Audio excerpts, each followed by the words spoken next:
What are some remedies for lower back pain from or when you lift? So if you get lower back pain when you lift, we're going to be looking at 8 remedies that you could potentially bring in to help reduce pain while lifting.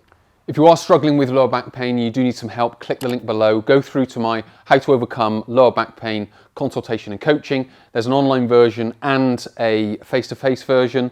You'll answer some questionnaires. You'll send them to me, I'll read through them, we'll get you booked in, and then once we've completed the online or face-to-face consultation, I'll put the program together, and then that will get you started, and then you have 2 or 4 weeks of online coaching where you're able to refine the program and potentially progress it as well. Remedy number 1 is improve technique of lifting. So if we say we're going to be using the deadlift exercise, what we can do is you may find that when you lift, you round the back as you lift. So there's a little bit of rounding because the hips can't get back into that position. So that could be one remedy of improving technique. Another one may be the ability for the hip muscles to do their job, which is essentially when you do the same movement, you may have the neutral posture through the lumbar spine, but you may find that your knees track inwards ever so slightly. What that basically means is this glute medius, glute minimus aren't doing their job properly and the knees are collapsing in. So what we want to be able to do is just push the knees out as we drop down. So there's 2 very simple, now again, there could be more, it could be different, so this isn't going to be an exhaustive list, but these are just some common things that I find as I work with people that they tend to be doing.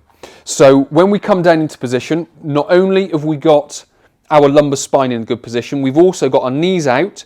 So what we've got, core braced, shoulders down, activating the lats, knees out, activating glute medius, glute minimus. So we're doing our best to support the spine. So we're coming down into this position, and then that is allowing us to lift the weight without any excess pressure on the spine. Remedies 2 and 3 I'm going to put together because they're very closely related. Again, it's all to do with the amount of load on the spine. So let's just say your technique is fine, which is what we talked about. Then it could be either reducing the weight or reducing the reps. So essentially what we're looking to do is reduce load on the spine.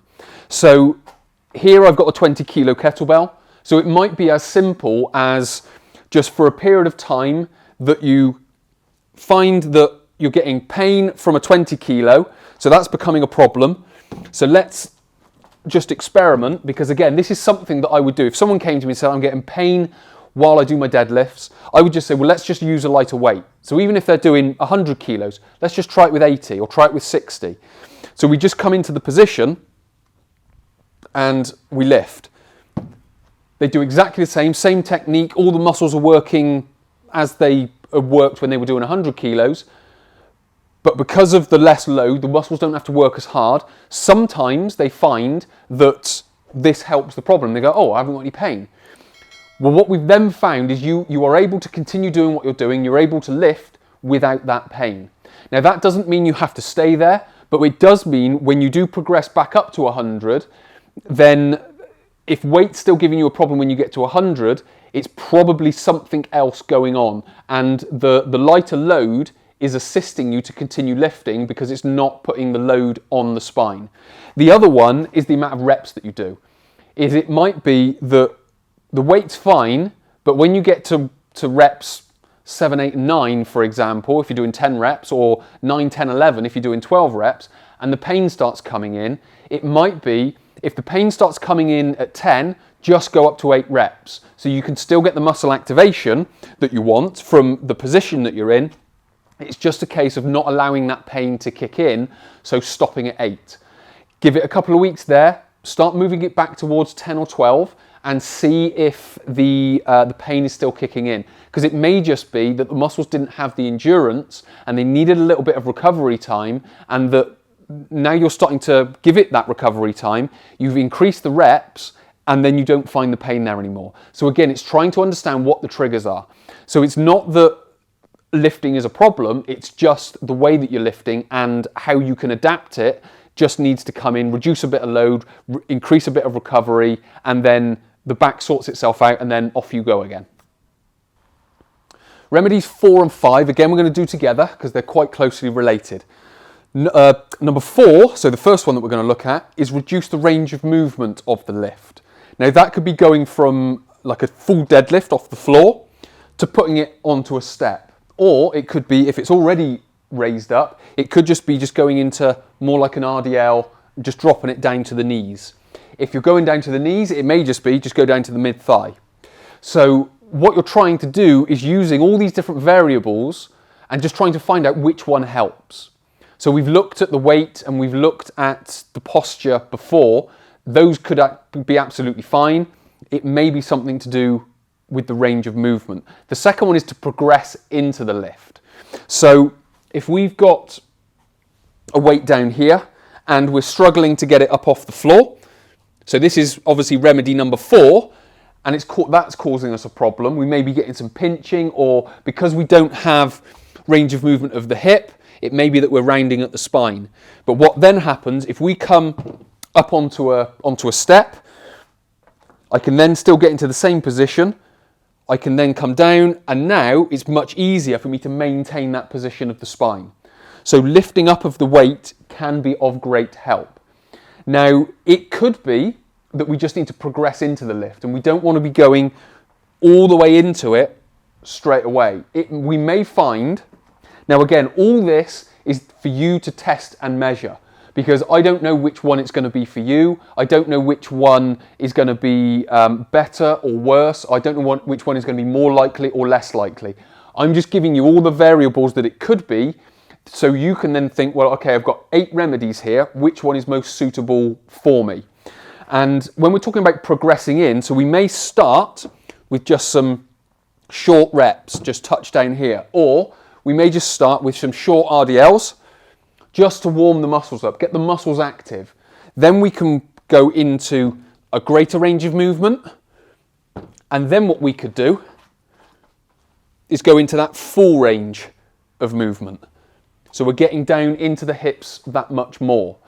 So we've got then remedies number 4 and number 5, which is reducing the range of movement, which is basically lifting the weight off the floor. Obviously, we have to understand why that is. Is it because you can't get into the position? Because it's something to do with your posture? Obviously, improving posture in this one could be relatively related, because if you need to improve the posture, that might mean raising the weight off the floor.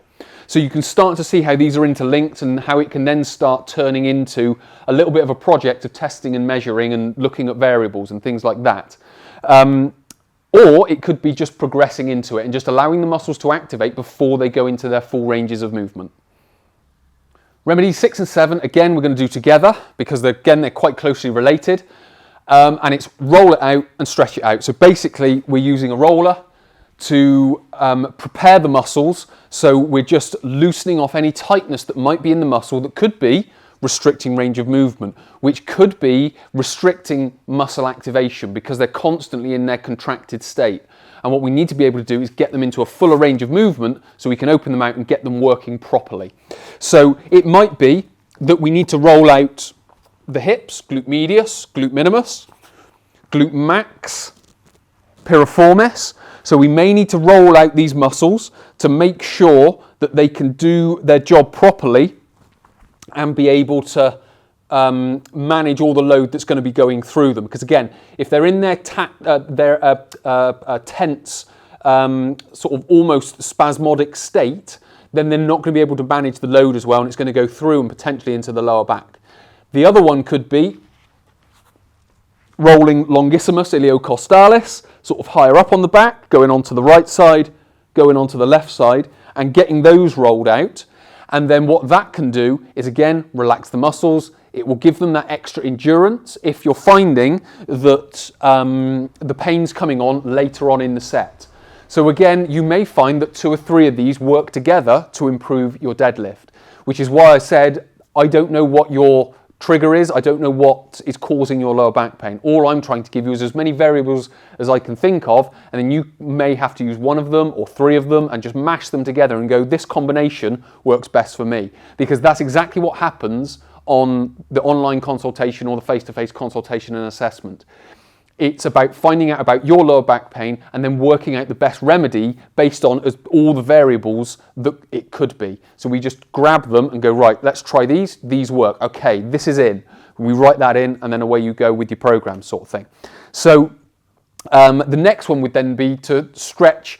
I would stretch mainly the hips. I wouldn't necessarily stretch longissimus iliocostalis, but stretching the hip. So going into adductor stretches, going into hip flexor stretches, going into glute stretches, piriformis stretches. So we're going through rolling the muscles out, stretching out. It could be both of them. It could just be one of them. It could just need a bit of rolling, could just need a bit of stretching, or it could need both. So we have to understand it in that way to be able to know what our remedy is going to be.